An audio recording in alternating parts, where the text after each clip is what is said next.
আচ্ছা, মাথা নষ্ট করা রেসিপি তোমরা কি কখনো বানিয়ে খেয়েছো? জানো তো, আমি নিজে যে বানিয়েছি নিজেই অবাক হয়ে গেলাম, কি করে করলাম এরকম রেসিপি।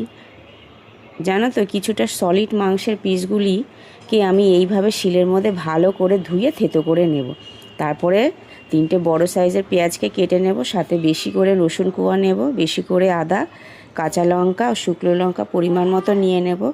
এরপর কড়াইটা একটু গরম হয়ে গেলে পেঁয়াজ, আদা, রসুন, 2 ধরনের লঙ্কা দিয়ে সাথে থেতো করে রাখা মাংসটা দিয়ে ওপর দিয়ে পরিমাণ মতো সর্ষের তেল, সামান্য কালো জিরে, পরিমাণ মতো নুন, হলুদ গুঁড়ো, গরম মশলা দিয়ে ভালো করে নাড়তে নাড়তে অল্প ঝাল লঙ্কার গুঁড়ো ও অল্প জল দিয়ে আবারও ভালো করে মিশিয়ে নিয়ে চাপা দিয়ে দেবো কিছুক্ষণ।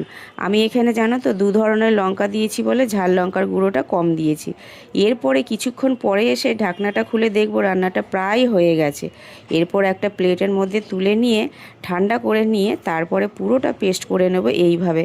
ওফ, কী যে অসাধারণ হয়েছিল খেতে, বলার ভাষায় একদমই ছিল না। সত্যি পুরো মাথা নষ্ট করা রেসিপি, জানো তো।